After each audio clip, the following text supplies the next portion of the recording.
Hi மக்கா, எல்லாரும் எப்படி இருக்கீங்க? நீங்கள் வந்து போன வீடியோ பார்த்துட்டு தான் இந்த வீடியோ வந்திருப்பீங்கன்னு நினைக்கிறேன். போன வீடியோ பார்க்கல அப்படின்னு சொல்லி பார்த்தீங்கன்னா, போன வீடியோ நான் இதை பற்றி பேசியிருப்பேன்னா, why I hate this CBR250R அப்படின்னு சொல்லி ஒரு வீடியோ ஒன்று போட்டிருப்பேன். அந்த வீடியோ நீங்கள் பார்க்கல அப்படின்னா இந்த இடத்துல நான் வந்து கார்டு கொடுக்குறேன். கார்டு நீங்கள் மறக்காமல் செக் பண்ணி பாருங்கள். அப்படி நீங்கள் பார்த்துட்டீங்கன்னா இந்த வீடியோக்குள்ளே அப்படி டுபிக்கிட்டின்னு குதிச்சிருங்க. நம்ம வந்து டேரெக்டாக வீடியோக்குள்ளே போகலாம். ரொம்ப டைம் வேஸ்ட் பண்ண வேணாம். மறக்காமல் இந்த சேனலை சப்ஸ்கிரைப் பண்ணிடுங்க, பெல் ஐக்கான் ப்ரெஸ் பண்ணிடுங்க, லைக் ஷேர் கமெண்ட் எல்லாத்தையுமே நீங்கள் வந்து மறக்காமல் பண்ணிடுங்க. டேரெக்டாக நம்ம வீடியோக்குள்ளே போகலாம்.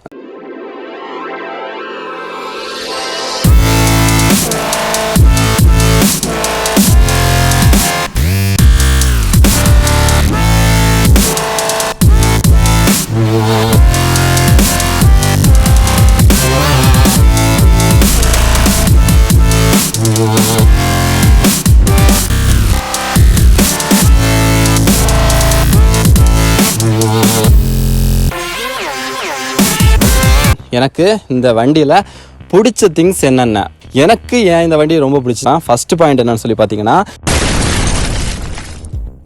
இந்த வண்டியோட க்ரூசிங் ஸ்பீடுங்க. வேறு லெவலான க்ரூசிங் ஸ்பீடு. எனக்கு தெரிஞ்சு எந்த ஒரு 250cc பைக்குமே வந்து இந்த அளவுக்கு க்ரூசிங் ஸ்பீடு கொடுக்காது. மற்ற 250ccயோட டாப் ஸ்பீடு தான் இதோட க்ரூசிங் ஸ்பீடாகவே இருக்கும். இது வந்து நீங்கள் டாப் ஸ்பீடு போனீங்கன்னா சாலிடாக 170 வரை போகலாம். நான் வந்து எவ்வளோ போயிருக்கேன்னா 165 வரை போயிருக்கேன். நான் வந்து ப்ராப்பர் செட்டப்போட கைட்ஸோடு தான் போயிருக்கேன். நான் போன டைமில் நான் வீடியோலாம் எடுக்கலை, ஏன்னா ஃபுல் கான்ஷியஸாக என் மேலே இருக்கணும்னு சொல்லி தான் நான் பண்ணேன். நான் க்ரூசிங் ஸ்பீடு இதில் எவ்வளோ பண்ணுவேன்னா 110 பண்ணுவாங்க. சாலிடாக 110 போகும்.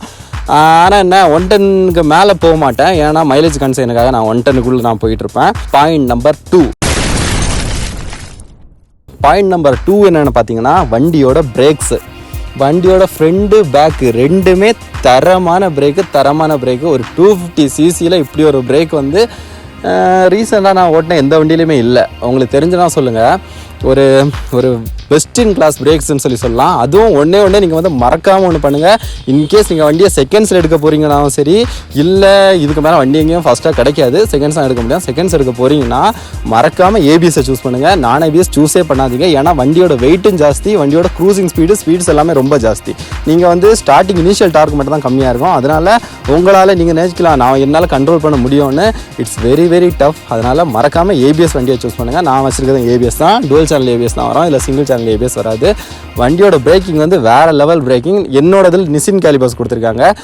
இதே நீங்கள் நான் ஏபிஎஸ் போனீங்கன்னா பொம்ப்ரே கொடுப்பாங்க. அது வந்து அந்த அளவுக்கு நான் வந்து ரெக்கமெண்ட் பண்ண மாட்டேன். நீங்கள் வந்து கன்ஃபார்மாக வந்து ஏபிஎஸ் போங்க. பாயிண்ட் நம்பர் 3 என்னென்னு பார்த்தீங்கன்னா, வண்டியோட ஃபிட் அண்ட் ஃபினிஷிங்க. வண்டியோட ஃபிட் அண்ட் ஃபினிஷு இந்த அளவுக்கு பர்ஃபெக்டாக எப்படி இருக்கும்னா, ஒரு நம்ம வந்து நிஞ்சா சீரிஸோட கம்பேர் பண்ணிக்கலாம். அதாச்சும் கவாசாகி அந்த மாதிரி ஒரு சீரிஸோட கம்பேர் பண்ணிக்கலாம். ஹோண்டாவை நீங்கள் வந்து உங்களுக்கு ஆல்ரெடி தெரியும் அவங்க எவ்வளோ குவாலிட்டியாக ஒவ்வொரு இதுவும் கொடுப்பாங்கன்னு. அதே இது நீங்கள் ஹோண்டாவில் கொஞ்சம் லோவராக பார்த்தீங்கன்னா, இந்த ஹார்னெட்டெல்லாம் பார்த்தீங்கன்னா இந்த இடத்துல ஒரு பிளாக் கலரில் டேங்க் மேலே ஒரு பிளாக் கலர் இது கொடுப்பாங்க. அதெல்லாம் சீக்கிரமாக ஃபேட் ஆயிரும். அந்த பிளாஸ்டிக்ஸ் எல்லாம் ஒரு ஒஸ்ட்டு பிளாஸ்டிக்ஸு. இதில் வந்து உங்கள் சுவிட்ச் கண்ட்ரோலாக இருந்தாலும் சரி, இந்த சுவிட்சஸ் எல்லாம் கூட ஓகே, இல்லை இந்த டேங்க், இந்த ஃபேரிங், இது வந்து ஃபுல்லாக ஃபேரிங் தான். ஆனால் உங்களுக்கு வைப்ரேஷன் இருக்காது. வைப்ரேஷன் இருக்கும். எப்போ இருக்கும்னா, நீங்கள் வந்து ஃபுல்லாக ஒரு 10,000 RPM மேலே ரிவ் பண்ணுறீங்க அப்படிங்கிற இடத்துல பட்சத்தில் வந்து உங்களுக்கு கால்லையும் உங்களுக்கு இன்னர் தைல, அதாச்சும் இந்த பெட்ரோல் டேங்க்லேயும் வந்து உங்களுக்கு அந்த லைட்டாக ஒரு பஸ் ஃபீலிங் இருக்கும். அது ஒரு பஸ் ஃபீலிங் தான், கன்ஃபார்ம் அது இருந்து தான் ஆகணும். அப்படின்னா தான் உங்களுக்கே தெரியும் இவ்வளோ ஸ்பீடு நம்ம போகிறோங்கிறதுக்காக. ஃபிட் அண்ட் ஃபினிஷ் வேறு லெவல் ஃபினிஷு. இதில் நான் இன்னொன்று சொல்லி ஆகணும். இப்போ நீங்கள் வந்து வண்டியை கீழே போட்டிங்கன்னு கூட வச்சுக்கோங்களேன். எங்கேயாச்சும் ஒரு இடத்துல வண்டியை ஏதோ ஒரு பட்சத்தில் வண்டியை கீழே போட்டிங்கன்னா, வண்டி எந்த இடத்துல எல்லாம் ரெஸ்ட் ஆகும்னா, இந்த ஹேண்டில் பாரு, இந்த இண்டிகேட்டர்ஸு, அப்புறம் இந்த ஃபுட் ரெஸ்ட்டு, இவ்வளோத்துல தான் வண்டி ரெஸ்ட் ஆகும். வேறு எங்கேயுமே ரெஸ்ட் ஆகாது. உங்களுக்கு ஃபேரிங்ஸில் ஒரு சின்ன ஒரு ஸ்க்ராட்ச் கூட படாது. ரொம்ப ஹெவியாக போய் விழுந்தீங்கன்னா ஃபேரிங்கில் அடிப்படும். அப்படியே ஃபேரிங்கில் அடிபட்டுச்சுன்னா உங்களுக்கு இந்த இடம் ஃபேரிங்கில் அடிப்படும். அப்புறம் இந்த இடத்துல சின்ன ஸ்க்ராச்சஸ் விடும், அவ்வளோதான். ரொம்ப ஃபேரிங்லாம் அடிபடாது. அது மட்டும் இல்லாமல் இதோட ஃபோர்க் வந்து ரொம்ப சின்ன ஃபோர்க்கு தான். நீங்கள் மற்ற ஃபோர்க்ஸ் எல்லாம் கம்பேர் பண்ணும்போது, அதாச்சும் எஃப்ஜியை விட இது சின்ன ஃபோர்க்கு தான். எஃப்ஜி 150 விட சின்ன ஃபோர்க்கு தான். இருந்தால் கூட ஃபோர்க்கு பெண்ட் ஆகாது. நீங்கள் வந்து அந்த அளவுக்கு ஃபிட் அண்ட் ஃபினிஷ் கொடுத்துருக்காங்க. ஃபிட் அண்ட் ஃபினிஷுக்கு ஒரு டாப் மேட்ச். பாயிண்ட் நம்பர் 4 என்னென்னு பார்த்தீங்கன்னா, ஆக்சுவலாக இந்த வண்டி வந்து ஒரு ஸ்போர்ட்ஸ் டூரர் தான். இது வந்து நீங்கள் ட்ராக்குக்கும் எடுத்துகிட்டு போய்க்கலாம், இல்லை ஸ்போர்ட்ஸுக்கும் எடுத்துகிட்டு போய்க்கலாம், ஏதாச்சும் டூரிங்கும் எடுத்துகிட்டு போய்க்கலாம். டூரிங் நீங்கள் எடுத்துகிட்டு போகிறீங்கன்னா உங்களுக்கு மெயின் தேவை என்னென்னா ஷீட் குஷனிங், ஷீட் கம்ஃபர்டபுள். ஆக்சுவலாக இந்த ஷீட்ஸ் வந்து எப்படி பார்த்தீங்கன்னா, ரொம்ப குஷனிங்காகவும் இருக்காது, ரொம்ப ஒரு ஹார்டாகவும் இருக்காது. ஆக்சுவலாக நம்ம டூரிங்க்கு ரொம்ப குஷனிங்காக நீங்கள் வந்து போகாதீங்க, மேக்ஸிமம் அவாய்ட் பண்ணுங்கள். ரொம்ப குஷனிங்காக இருக்கிறத தூக்கம் வந்துடும். அதனால் ரொம்ப குஷனிங்காக நீங்கள் போகாதீங்க. தூக்கம் வர்றது மட்டும் இல்லை, உங்களுக்கு வந்து அதே நீங்கள் ஒரே இடத்துல உட்காந்துருப்பீங்களா, இப்போ வந்து நீங்கள் சோஃபாலே நீங்கள் பாருங்கள், ரொம்ப சோஃபாலே ஒரே இடத்துல உட்காந்துட்டீங்கன்னா என்ன ஆகும், பின்னாடி பட்டெல்லாம் லைட்டாக ஒரு மாதிரி எரியிற மாதிரி உங்களுக்கு கம்ஃபர்ட் இல்லாமல் கொஞ்சம் தள்ளி உட்காரலாம் அப்படின்னு சொல்லி தோணும்ல. அதே இது ஒரு பெஞ்சில் போய் உட்காந்து பாருங்கள், எவ்வளோ நேரம் வேணால் அந்த பெஞ்சில் உட்காரலாம். அது ரொம்ப ஹார்டாக இருந்தாலும் அந்த இடத்துல உட்காரலாம். அதே இதுதான் கான்செப்ட் இங்கேயும். நீங்கள் வந்து ரொம்ப சாஃப்டாக எதிர்பார்க்காதீங்க. எப்போவுமே ஒரு வண்டியில் இப்போ ஹிமாலயன் கூட பார்த்தீங்கன்னா ரொம்ப சாஃப்டாக இருந்துச்சு. எனக்கு உட்கார்றது கம்ஃபர்ட்டாகவே இல்லை. அதில் கொஞ்சம் தூரம் அதாச்சும் ஸ்டார்டிங் இனிஷியலாக ரொம்ப கம்ஃபர்ட்டாக இருக்கும். ஒரு 200-300 கிலோமீட்டர்ஸ்லாம் போகிறீங்க, ஒரே ஸ்ட்ரெச்சில் போகிறீங்கன்னா ரொம்ப ஒரு தள்ளி உட்காரு, அப்படி உட்காரு, இப்படி இருக்காரு அப்படிங்கிற ஒரு கம்ஃபர்ட்டே இருக்காது. வண்டி நிப்பாட்டாவே தோணும். ஆனால் இது அப்படி இல்லை. ஒரு ரொம்ப கம்ஃபர்ட்டாக இல்லாமல், ரொம்ப இதாகவும் இல்லாமல், ஹார்டாகவும் இல்லாமல், பக்காவான சீட்டு. அது மட்டும் இல்லை, மெயினாக நான் சொல்லி ஆகணும், பில்லியன் கம்ஃபர்ட். இந்த ஸ்போர்ட்ஸ் பைக்கில் எந்த பைக்லேயுமே இந்த அளவுக்கு ஒரு பில்லியன் கம்ஃபர்ட் கிடையாது. நீங்கள் வந்து இந்த ரேஞ்சுக்கு நீங்கள் போனீங்கன்னா ஸ்போர்ட்ஸ் பைக்கு பார்த்தீங்கன்னா நிஞ்சா 300 இருக்குது, அப்புறம் வந்து RR 310 இருக்குது, அப்புறம் RC 200, அப்புறம் RC 390 இருக்குது. இதில் எந்த இதில் பார்த்தீங்கன்னாவே இவ்வளோ பக்காவான சீட் கம்ஃபர்ட் கிடையாது. நீங்கள் R15 கூட எடுத்துக்கோங்க, R15 சீட்ஸ்லாம் இவ்வளோ தான் இருக்கும். பில்லியன் உட்காந்து வராங்கன்னா கன்ஃபார்மாக சொல்லுவாங்க, எப்பா என்னை இறக்கி விட்டுறா, நான் பஸ்ஸில் போயிடறான்னு கன்ஃபார்மாக சொல்லுவாங்க. ஆனால் இதில் வந்து பார்த்தீங்கன்னா அதில் ஒரு 100 கிலோமீட்டர்ஸ் சொல்கிறாங்கன்னா, மற்ற வண்டியிலலாம் மற்ற ஸ்போர்ட்ஸ் டூரர்லாம் ஒரு 100 கிலோமீட்டர்ஸ் சொல்கிறாங்கன்னா, இதில் வந்து ஒரு 250 கிலோமீட்டர்ஸ் தான் அந்த மாதிரி சொல்லுவாங்க. இந்த பில்லியன் கம்ஃபர்ட் இதை அடிச்சுக்க வேறு எந்த வண்டியுமே கிடையாது ஸ்போர்ட்ஸ் டூரரில். இப்போ நம்ம பாயிண்ட் நம்பர் 5 என்னன்னு சொல்லி பார்த்தீங்கன்னா, இன்ஜினும் கியர் பாக்ஸோட ஸ்மூத்னஸ் டாப் நாச் ரிஃபைன்மெண்ட் தான். இப்போ நீங்கள் மறுபடியும் நான் இந்த நம்ம 250cc எல்லாம் கம்பேர் பண்ணுவோமே, வேறு எந்த 250cc இப்படி ஒரு ரிஃபைன்மெண்ட் கிடைக்காது. நீங்கள் KTM சீரிஸ் போயிட்டீங்கன்னா உங்களுக்கு ஒரு ரஃப்பான ஒரு இது கிடைக்கும், அதுவும் சிலவங்களுக்கு பிடிக்கும், ராவான ஒரு ஃபீலு. அது நீங்கள் அப்பாச்சி போனீங்கன்னா கூட அதுவும் ஆல்மோஸ்ட் ஒரு ரஃப்பான ஒரு இதுதான். நீங்கள் ஒரு அட்வென்ச்சர் சீரிஸ் போனீங்கன்னா கூட இந்த செக்மெண்ட்டுக்குள்ளே இந்த அளவுக்கு கியர் பாக்ஸும் இன்ஜினும் ஸ்மூத்னஸ்ஸு நீங்கள் எங்கேயுமே நீங்கள் எடுக்க முடியாது. நான் ஆல்மோஸ்ட் 45K கிலோமீட்டர்ஸ் கிளாக் பண்ணிட்டேன். 45K கிலோமீட்டர்ஸ் கிளாக் பண்ண அப்புறம் கூட எனக்கு இப்போ இந்த வண்டி நான் ஓட்டும்போது ஏதோ ஃப்ரெஷ்ஷாக அப்படியே ஷோரூமில் எடுத்து ட்ரையல் எடுக்க எப்படி போனேன் அப்படி இருக்குது. அந்த ஒரு ரிஃபைன்மெண்ட் தான் இந்த வண்டியில் ரொம்ப பிடிச்சது. 11 வருஷமாக ஒரு வண்டி ஃபீல்டுக்குள்ளே இருக்குன்னா சும்மாவா? ஹோண்டானா ரிஃபைன்மெண்ட்னா ஹோண்டா. பாயிண்ட் நம்பர் 6 என்னன்னு சொல்லி பார்த்தீங்கன்னா, ஹீட் டிசிபேஷன். இந்த ஒரு லிக்விட் கூல்ட் இன்ஜின்னாவும் கன்ஃபார்மாக ஹீட் ஆகும். ஏர் கூல்ட் இன்ஜின்லேயும் ஹீட் இருக்கும். இல்லை, ஆனால் லிக்விட் கூல்ட் இன்ஜினில் எப்படி பார்த்தீங்கன்னா, அந்த ரேடியேட்டர் வந்து டேரெக்டாக நமக்கு ஒன்றே தைக்கு அந்த ஹீட் வரும், இல்லை லெக்ஸுக்கு ஹீட் வரும், அதுவும் இல்லை முக்கியமான இடத்துக்கான ஹீட் வரும். அவங்களுக்கு எந்த இடம் சரி புரிஞ்சிருக்கும். அந்த மாதிரி ஹீட் டெசிபேஷன் பார்த்தீங்கன்னா வேறு லெவலில் இது பண்ணி வச்சுருப்பாங்க. ஹீட் டெசிபேஷன் உங்களுக்கு எங்கேயுமே ஃபீல் ஆகாது. நீங்கள் வந்து ரொம்ப ஸ்பீடு போகிறீங்கன்னா உங்களுக்கு அந்த ஹீட்டு வண்டியில் வருதா அப்படிங்கிறதான் நினைப்பீங்க. இது ஒரு டிராஃபிக்கில் இருக்கீங்கன்னா கரெக்டாக உங்களுக்கு இந்த இடத்துல உங்களுக்கு ஹீட் வரும். ரொம்ப பம்பர் டு பம்பர் டிராஃபிக் ரொம்ப நேரம், அதாச்சும் பெங்களூர் டிராஃபிக் அந்த மாதிரி இருக்கீங்க அப்படின்னு பார்த்தீங்கன்னா கரெக்டாக இந்த இடத்துல ஹீட் வரும். எப்போ அந்த ஹீட் வரும்னு பார்த்து உள்ள ரேடியேட்டர் ஃபேன் ஆன் ஆகும்ல, எப்போ ரேடியேட்டர் ஃபேன் ஆன் ஆகுதோ அப்போ தான் அந்த ஹீட் வரும். இதே செக்மெண்டோட பைக்ஸ் நீங்கள் போனீங்கன்னா கன்ஃபார்மாக இந்த அளவு ஹீட் மேனேஜ்மெண்ட் பண்ணியிருக்கவே மாட்டாங்க. அந்த அளவுக்கு இதில் ஹீட் மேனேஜ்மெண்ட் பண்ணியிருக்காங்க. இப்போலாம் ஹீட் மேனேஜ்மெண்ட் எப்படி பண்ணுறாங்கன்னா, ஓகே இன்ஜின் கூல் ஆகக்கூடாது, நம்ம ஏதோ பண்ணி விடும் அப்படிங்கிற மாதிரி பண்ணுறாங்க. 310 ஓட்டினேன், RR 310, அப்படியே எங்கெல்லாம் ஹீட்டு படக்கூடாதோ அங்கே மட்டும்தாங்க ஹீட்டு படுது. ஓன்னு ஆயிடுச்சு எனக்கு. அப்படியே நமக்கு அந்த ஒரு ஃப்ரஸ்ட்ரேஷன் அந்த டைம் வந்துடும். என்னடா இது எப்படா இந்த வண்டியில் விட்டு இறங்குறதுங்கிற ஒரு தாட் வந்துடும். அது இதில் வராது. பம்பர் டு பம்பர் டிராஃபிக் போனீங்கன்னா கூட ஜீன் போட்டு போங்க, ரைடிங் பேண்ட் போட்டு போனீங்கன்னா பெஸ்ட்டு. அது நான் உங்களுக்கு சொல்லவே தேவையில்ல. பாயிண்ட் நம்பர் 7 என்னன்னு சொல்லி பார்த்தீங்கன்னா, இதோட லாங் ரிலையபிலிட்டி, அதாச்சும் லாங் ட்ரிப்ஸோட ரிலையபிலிட்டி எப்படி சொல்கிறேன்னு பார்த்தீங்கன்னா, இப்போ வந்து இந்த வண்டியை நான் இப்போ எங்கேயாச்சும் ஒரு லாங்காக எடுத்துகிட்டு போகிறேன்னு வச்சுக்கோங்களேன், நான் வந்து தைரியமாக எடுத்துகிட்டு போவேன். ஜஸ்ட்டு ஒரு ஜென்ரல் சர்வீஸ் மட்டும் கொடுத்து எடுத்துகிட்டு போவேன். ஜென்ரல் சர்வீஸை சில நேரத்தில் தேவைப்படாது. இப்போ நான் ஒரு டூர்லாம் இருக்கேன். இந்த ட்ரிப்பில் எனக்கு வந்து ஜென்ரல் சர்வீஸை நான் பண்ணலை.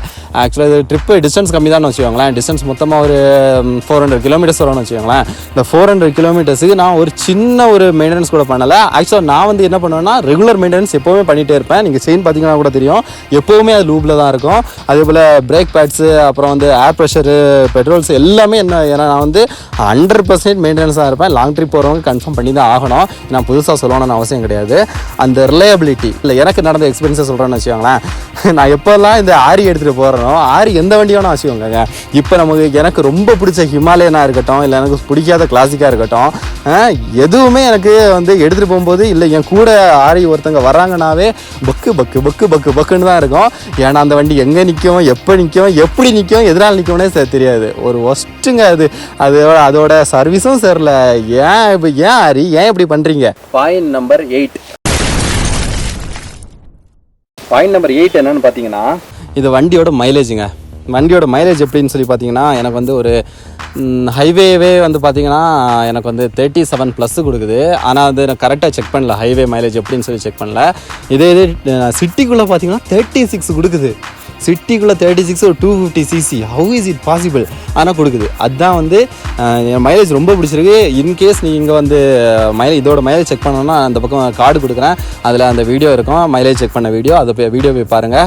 நான் வந்து எப்படி அதில் மைலேஜ் செக் பண்ணியிருப்பேன்னு சொல்லியிருப்பேன். வண்டி 250cc விட்டுருங்க, ஓகே. இது இவ்வளோ க்ரூஸ் ஸ்பீடு இருக்க பைக்கு 37 ஹைவே மைலேஜ், 36 சிட்டி மைலேஜ் கொடுக்குதுன்னா நிஜமாகவே வேறு லெவலுங்க, வேறு லெவல். என்னன்னு சொல்லி பார்த்தீங்கன்னா, நம்ம ஃபியூல் கேஜ் இதில் காட்டும் பாருங்க, கிளஸ்டரில் ஃபியூல் கேஜ் காட்டும்ல, ஒரு பர்ஃபெக்டான அக்யூரேட்டான ஃபியூல் கேஜுங்க. கார்பரேட்டர் இருக்க பைக்குக்கு எந்த அளவுக்கு நம்ம ரிசர்வ் வந்துச்சு அது அக்யூரேட்டாக காட்டுமோ அந்த அளவுக்கு அக்யூரேட்டாக இது காமிக்கும். நீங்கள் வந்து ஒரே ஒரு இஷ்யூ என்னென்னா, வண்டியை வந்து சாய்ச்சி விடும்போது, அதாச்சும் உங்கள் சைட் ஸ்டாண்ட் வந்து ரொம்ப பெண்ட் ஆயிடுச்சு, வண்டி வந்து ரொம்ப சாயுது, இல்லை வண்டி வந்து ஒரு மேடில் விட்டுருக்கீங்க, மேட்டில் அப்படி வண்டியை சாய்ச்சி விட்டுருக்கீங்க, அப்படிங்கிற பட்சத்தில் போய் சொல்லும். அதை நம்பாதீங்க. நீங்கள் ட்ரிப் போயிட்டுருக்கீங்க, இப்போது ஒரு 2 பாயிண்ட் இருக்குது அப்படின்னா 2 பாயிண்ட் தான் அதில் இருக்கும். பெட்ரோல் கம்மியாக இருக்கும் ஜாஸ்தியாக இருக்குங்கிறது இதே கிடையாது. அது இது எனக்கு ரொம்ப பிடிச்சிருந்துச்சு. ஆக்சுவலாக நான் இதுக்கு முன்னாடி என்ன வச்சிருந்தேன்னா, FC 150cc வச்சிருந்தேன். FCயில் வந்து பார்த்தீங்கன்னா ஃபுல்லாக பொய்யா தான் சொல்லும், எப்போ பார்த்தாலும் பொய் தான் சொல்லும். திடீர்னு பார்த்தா 4 பாயிண்ட் இருக்குன்னு காட்டும். நான் முந்தின நாள் 50 ரூபாய் பெட்ரோல் போட்டிருப்பேன். 50 ரூபாய் பெட்ரோல் போட்டு 4 பாயிண்ட் எப்படா காட்டும் அப்படின்னு சொல்லி எனக்கே தோணும். ஆனால் நான் பார்க்க சந்தோஷமாக தான் இருக்கும். அப்படி பெட்ரோல்லாம் ஜாஸ்தியாக இருந்துச்சுன்னா. ஆனால் நம்ம வண்டி அந்த மாதிரி பொய் சொல்லாது.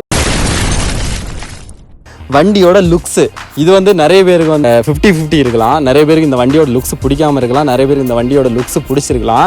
இந்த வண்டியோட லுக்கு பார்த்தீங்கன்னா, இப்போ நீங்கள் வண்டியை ஒன்று சூஸ் பண்ணுறீங்கன்னு வச்சுக்கோங்களேன். இப்போ வண்டி வந்து கன்ஃபார்மாக லுக்கு பார்த்து நீங்கள் சூஸ் பண்ணுவீங்க. இதை நான் கன்ஃபார்ம் இந்த இடத்துல சொல்கிறேன். இடையில ஏன் இன்ட்ரப்டாக சொல்கிறேன்னு பார்த்தீங்கன்னா, இப்போ நான் வண்டியை சூஸ் பண்ணுறேன்னா, வண்டி எங்கேயாவது ஒரு பார்க்கிங் இடத்துல விட்டுட்டு போயிட்டு நான் அப்படி போவேன்னு வச்சுக்கோங்களேன். நீங்கள் அப்படியே போயிட்டீங்கன்னா அது உங்களுக்கான வண்டி கிடையாது. அப்படியே நீங்கள் பார்க்கிங்கில் விட்டுட்டு ஒரு 10 ஸ்டெப் போயிட்டு வண்டி அப்படி ஒரு வாட்டி திரும்பி பார்த்துட்டு போவீங்க பாருங்கள், அந்த இடத்துல தான் அது நீங்கள் வந்து கரெக்டாக வண்டியை சூஸ் பண்ணீங்க அப்படின்னு சொல்லியிருக்கோம். அது எனக்கு இது நான் அடிக்கடி இதை பார்ப்பேன், அடிக்கடி எப்போவுமே பார்ப்பேன், ஒவ்வொரு பார்க்கிங்கில் விடும்போது பார்ப்பேன். எனக்கு இந்த மஸ்குலர் லுக்கு ரொம்ப பிடிக்கும். இந்த ஷார்ப்பான RCயோட லுக்கை விட எனக்கு இந்த மஸ்குலர் லுக்கு ரொம்ப பிடிக்கும். இங்கே பார்த்தீங்கன்னா அப்படியே இரும்பு மடு மாதிரி இருக்கும், டேங்கெலாம் பாருங்கள், அப்படியே ஏதோ பெருசாக இருக்கும். இது வந்து 50-50 தான். நிறைய பேருக்கு இந்த லுக்கு பிடிக்கும், நிறைய பேருக்கு அந்த லுக்கு பிடிக்கும், நிறைய பேருக்கு ஆஃப் ரோடு பைக்கோட லுக்கு பிடிக்கும், நிறைய பேருக்கு ஃபேரிங் இருக்க பைக்கே பிடிக்காது, சிலவங்களுக்கு வந்து அட்வென்ச்சர் பிடிக்கும். அந்த மாதிரி ஒவ்வொன்றும் இருக்குது. எனக்கு இந்த பைக்கோட லுக்கு பிடிக்கும், உங்களுக்கு நிறைய பேருக்கு இந்த பைக்கோட லுக்கு பிடிக்கும்னு நினைக்கிறேன். இப்போவே இந்த பைக்கோட லுக்கு இப்படி இருக்குன்னா 11 வருஷத்துக்கு முன்னாடி இதை லான்ச் பண்ணும்போது இந்த பைக் எப்படி இருந்திருக்கும் யோசிச்சு பாருங்களேன். இப்போவே இந்த ஒரு மாடர்ன் இதுக்கு காம்படிட் கொடுக்குது இந்த லுக்கு. 11 வருஷத்துக்கு முன்னாடி இப்படி ஒரு லுக்கில் ஒரு வண்டியை ரிலீஸ் பண்ணியிருக்காங்க ஹோண்டா. வேறு லெவல். என்ன பண்ணிடலாம், ஹோண்டா ஒரு பெரிய தப்பு பண்ணது என்னன்னா, ஸ்டிக்கரை மட்டும் மாற்றி ஒட்டிட்டு போயிட்டாங்க. ஸ்டிக்கரை மாற்றுறதுலையும் பெயிண்டை மாற்றுறதுலையுமே அவங்க குறியாக இருந்தாங்களே தவிர வண்டியோட டிசைன் மாற்றுறதுல அவங்க ஒரு சின்ன ஒரு கொஞ்சோண்டு கூட இது பண்ணல.